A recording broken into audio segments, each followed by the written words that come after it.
Hello दोस्तों, आप सभी दोस्तों को मैं फिर से स्वागत करता हूं अपने चैनल पे जिसका नाम है ऑनलाइन सेवा।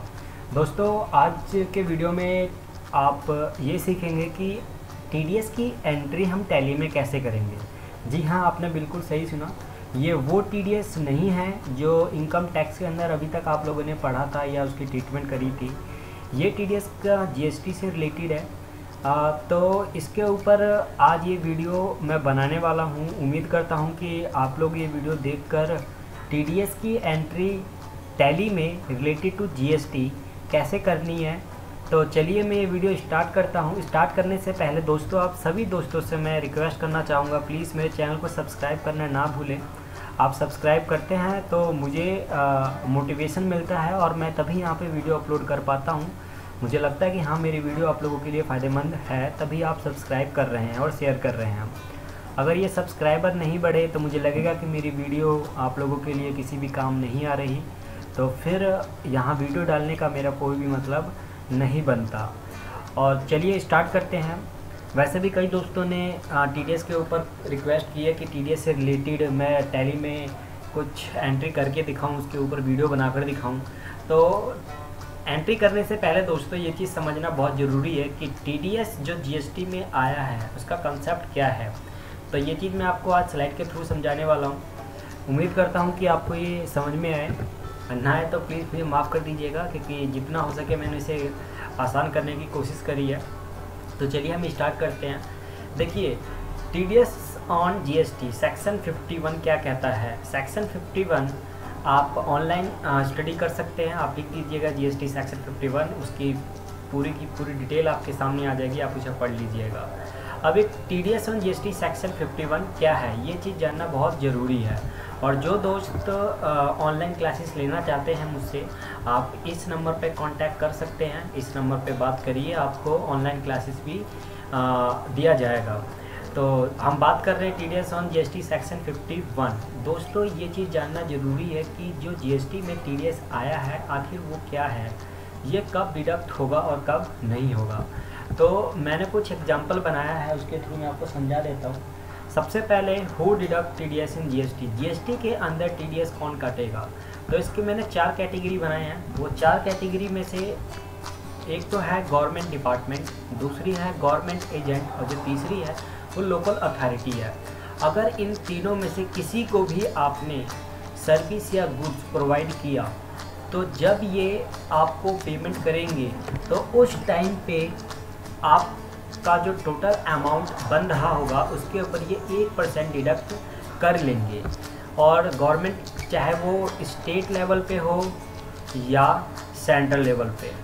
तो आगे बढ़ते हैं। अब मान लीजिए थोड़ी देर के लिए कि ये आप है, हंसिए मत, ये बस एग्जाम्पल के तौर पे मैंने बनाया है। ये आप है और ये गवर्नमेंट डिपार्टमेंट है। आपने क्या किया, सर्विस या गुड्स इनको दे दिया। अब जब ये आपको पे करेंगे तो उसकी ट्रीटमेंट क्या करेंगे, वो चीज़ हम समझते हैं। तो यहाँ देखिए, मैंने एक छोटा सा सैंपल बनाया हुआ है। जैसे मान लीजिए आपने गवर्नमेंट को 3 लाख रुपए का सर्विस प्रोवाइड किया, जिसके ऊपर सीजीएसटी 9% और एसजीएसटी 9% लगाया, तो जो उसकी टोटल वैल्यू बनी 3,54,000 की बनी। अब जब गवर्नमेंट आपको पेमेंट करेगा तो वो इस 3,54,000 के ऊपर टीडीएस नहीं काटेगा, ना ही इन दोनों के ऊपर। वो किस पे काटेगा, इस वैल्यू पे, यानी जो आपका टैक्सेबल वैल्यू बन रहा होगा उस वैल्यू के ऊपर वो 1% डिडक्ट करके आपको बैलेंस वापस कर देगा। यानी 3 लाख के ऊपर वो 1% डिडक्ट करता है तो कितना आएगा, 3,000। अब उस 3,000 को 3,54,000 में से माइनस कर दिया जाएगा, यानी 3,51,000 की आपकी पेमेंट बनी। और वो पेमेंट आपको टीडीएस सर्टिफिकेट के साथ दे देगा। टीडीएस सर्टिफिकेट उसको देना ही होगा विदिन 5 डे के अंदर। अगर वो 5 डे के अंदर टीडीएस की सर्टिफिकेट आपको नहीं देता तो पर डे 100 रुपये उसके ऊपर पेनल्टी लगनी स्टार्ट हो जाएगी। और जो उसने टीडीएस काटा है, इस टीडीएस का अमाउंट नेक्स्ट मंथ के 10 तारीख तक पेमेंट कर देना पड़ेगा उसे। अगर नहीं करता तो ये उसकी रिस्पॉन्सिबिलिटी है। जो भी इंटरेस्ट वगैरह लगना है वो उस पे लगेगा, आप पे इसका कोई इफेक्ट नहीं पड़ेगा। इसलिए टीडीएस सर्टिफिकेट भी आप उनसे ज़रूर ले लीजिएगा। तो ये चीज़ थी टीडीएस से रिलेटेड। अब हम इसकी एंट्री टैली में कैसे करेंगे, आइए वो समझते हैं। तो चलिए मैं टैली में आ चुका हूँ, और टैली में आने के बाद हम चलते हैं अकाउंटिंग वाउचर में और सेल पे चलते हैं। अब सेल पे ध्यान रखिएगा, अगर आप गुड्स ले रहे हैं तो आइटम इनवॉइस पे क्लिक कर दीजिएगा, और अगर आप सर्विस प्रोवाइड कर रहे हैं तो अकाउंटिंग इनवॉइस पे क्लिक कर दीजिएगा। अब यहाँ डेट में डाल देता हूँ, जैसे मान लीजिए मैं 1 अगस्त को मैं सर्विस प्रोवाइड कर रहा हूँ, तो यहाँ पे मैंने इनवॉइस नंबर डाला। उसके बाद यहाँ पार्टी ले लेते हैं, मैंने बनाया होगा गवर्नमेंट, ये मैं आपको चेक करा देता हूँ। देखिए गवर्नमेंट है, गवर्नमेंट। इसके बाद ये हमारे लिए सन्डी डेटर होंगे क्योंकि हम इन्हें सर्विस प्रोवाइड कर रहे हैं। उसके बाद TDS एप्लीकेबल कर दीजिएगा।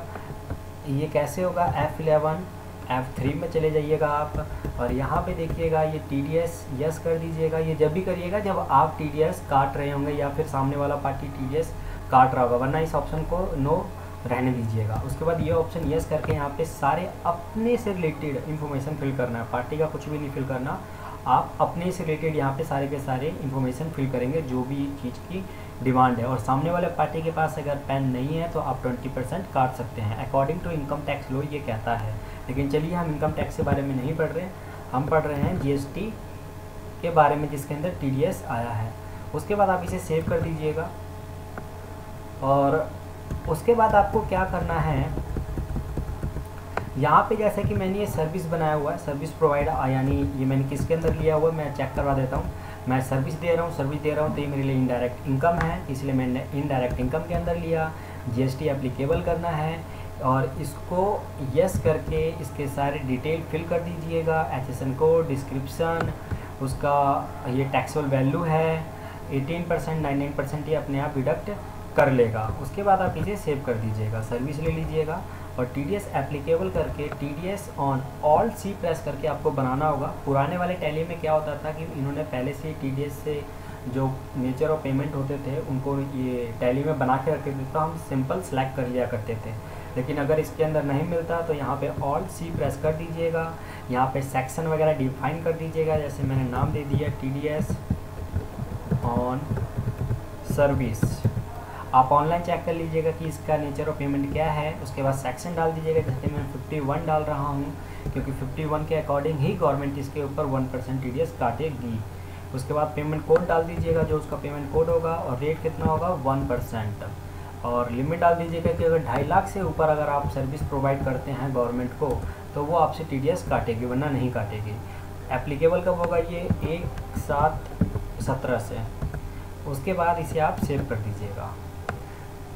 अब मान लीजिए 3 लाख का आपने सर्विस प्रोवाइड किया, उसके बाद इसके ऊपर CGST लगा दिया आपने। CGST और HGST कैसे बनाया जाता है ये मैंने अपने हर वीडियो में बता रखा है, तो आप चेक कर सकते हैं अगर आपको समझ में ना आए तो।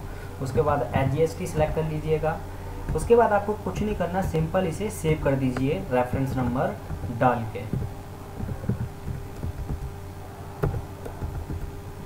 तो मैं यहाँ कुछ और डाल देता हूँ, 1 2 3 डाल देते हैं, चलिए।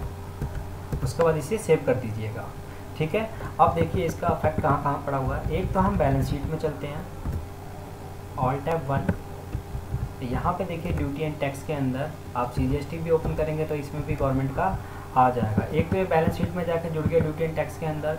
दूसरा ये हमारे स्टैट्यूटरी रिपोर्ट के अंदर GST में GST R1 के अंदर B2B के अंदर चला गया होगा, ये देखिए, ठीक है दोस्तों। ये मैंने पहले एंट्री करी थी इसलिए ये आपको शो कर रहा है, पर हमारी एंट्री ये है, ठीक है। इसके बाद अब आपको क्या करना है, जब ये पार्टी आपको पेमेंट करेगी तो ये गवर्नमेंट यानी आपको जब पेमेंट करेगी तो ये क्या करेगी, 1% इसके ऊपर TDS काट लेगी। तो चलिए हम पेमेंट वो रिसिप्ट की एंट्री करते हैं, और रिसिप्ट में जाने के बाद आप F12 दबाइएगा, और यहाँ पे जाने के बाद इस ऑप्शन को नो कर दीजिएगा ताकि डेबिट और क्रेडिट मोड में आ जाए। अब यहाँ पे आपको क्या करना है, पार्टी सेलेक्ट करना है जिस पार्टी से आपको पैसा लेना है। तो गवर्नमेंट ले लिया। यहाँ पे देखिए ये 7,08,000 दिखा रहा है, लेकिन हमें कितना लेना है, 3,54,000। मैंने अमाउंट कुछ ज़्यादा डाल दिया, 3,54,000। उसके बाद आप इसे सेव करिए, अगेंस्ट रेफरेंस सेलेक्ट करिए। उसके बाद यहाँ पे आइए डेबिट में, और डेबिट में जाने के बाद TDS ऑन सर्विस ये आप बनाएंगे और इसको किसके अंदर दिखाएंगे, करंट एसेट के ऊपर। अब करंट एसेट के ऊपर इसलिए दिखाया जा रहा है ये क्योंकि जो वो 1% गवर्नमेंट काट के मुझे पैसा देगी उसका मुझे इनपुट क्रेडिट मिलेगा फ्यूचर में, और जब उसका इनपुट क्रेडिट मिलेगा तो वो हमारे लिए क्या बन जाएंगे, करंट एसेट। अब उसके बाद नोट एप्लीकेबल करके TDS एप्लीकेबल यस कर दीजिएगा। Treat as a TDS expense आप इसे नो रहने देंगे क्योंकि ये आपका एक्सपेंस नहीं बन रहा है, इसका आपके ऊपर इनपुट मिलेगा। उसके बाद ये गवर्नमेंट ले लीजिएगा। डिडक्टिव टाइप क्या है, यहाँ से गवर्नमेंट है, इंडिविजुअल है, लोकल अथॉरिटी है, तो जाहिर सी बात है या तो ये गवर्नमेंट ही होगी या लोकल अथॉरिटी होगी, क्योंकि मैंने फ्लाइट के अंदर आपको ये चीज़ बताई दिया था। उसके बाद TDS इन सेम वाउचर के ऊपर आप TDS काट रहे हैं, आप इस ऑप्शन को यस कर दीजिएगा। उसके बाद कुछ नहीं करना, आपको सेव करते हुए जाना है, ठीक है। अब यहाँ पे कितना काटेगा, 3000। वो मैंने आपको स्लाइड में बता दिया था कि वो 3,54,000 के ऊपर नहीं काटेगा, ना ही सिर्फ GST के अमाउंट पे काटेगा 54,000 पे, वो काटेगा 3 लाख के ऊपर, ठीक है दोस्तों। अब आपको क्या करना है, एक मिनट, 30,000 काट दिया मैंने, 3,000 काटना है आपको, ठीक है। उसके बाद जो 3,51,000 है वो आपको रिसीव्ड हो गया। अब मैं चलता हूँ उसको पहले बैलेंस शीट में आपको चेक करवा दूँ। तो यहाँ देखिए ड्यूटी एंड टैक्स के अंदर तो वो TDS नहीं आया, लेकिन करंट एसेट के अंदर ये TDS आपको शो कर रहा है 3,000, क्योंकि इसके ऊपर मुझे इनपुट क्रेडिट मिलने वाला है। अब चलिए मैं आपको स्टैट्यूटरी रिपोर्ट के अंदर भी दिखा देता हूँ कि क्या इसका इफेक्ट यहाँ पड़ा। देखिए अभी इसका इफेक्ट यहाँ पे नहीं पड़ा। अब इतना तो आपको समझ में आ गया कि इसकी एंट्री कैसे करनी है। अब जब नेक्स्ट मंथ 10 तारीख तक जो सामने वाला पार्टी है जिसको आपने सर्विस प्रोवाइड किया था उसने TDS काट लिया और उसने क्या करा, सर्टिफिकेट भी दे दिया और TDS गवर्नमेंट को पे कर दिया। अब उसका आपको इनपुट मिलेगा। अब जब आप उसका इनपुट लेंगे तो उसके लिए भी आपको एक एंट्री पास करनी होगी, और वो कैसे करेंगे, जनरल में जाएंगे, स्टेटमेंट एडजस्टमेंट पे जाएंगे, GST सेलेक्ट करेंगे, उसके बाद यहाँ पे increase of input tax credit ये सेलेक्ट करेंगे और यहाँ पे लेंगे TDS एडजस्टमेंट। अब जो ये TDS कट रहा है आपके सर्विस और गुड्स पे, इसको आप TDS से भी एडजस्ट कर सकते हैं, ठीक है, क्योंकि ये सेक्शन 51 कहता है। अब मेरा क्योंकि इनपुट बढ़ रहा है तो मैं डेबिट करूँगा CGST 1500 रुपये, क्योंकि मुझे 3,000 का ही क्रेडिट मिलना है तो मैं डिवाइड कर दूंगा इसमें CGST और HGST में। और अगर आप IGST से करना चाहते हैं तो पूरा का पूरा 3,000 आप IGST में दिखा सकते हैं। उसके बाद डेबिट HGST 1500 रुपये। उसके बाद यहाँ पे क्रेडिट करेंगे TDS ऑन सर्विस 3,000, तो देखिए ये ऑटोमेटिक 0 हो गया। अब आप इसे सेव कर दीजिए। अब चलिए मैं बैलेंस शीट में पहले आपको चेक करवा दूँ। तो यहाँ से देखिए ये TDS ऑन सर्विस जो है ये हट गया है, और अगर स्टैट्यूटरी के अंदर मैं आपको ले चलूँ GSTR 2 में, तो यहाँ देखिए ये TDS क्रेडिट ऐड हो गया। अब जब आप रिटर्न फाइल करोगे तो रिटर्न फाइल में आप ये दिखा दोगे कि मेरा TDS का कैसे कैसे क्या क्या अफेक्ट हुआ था।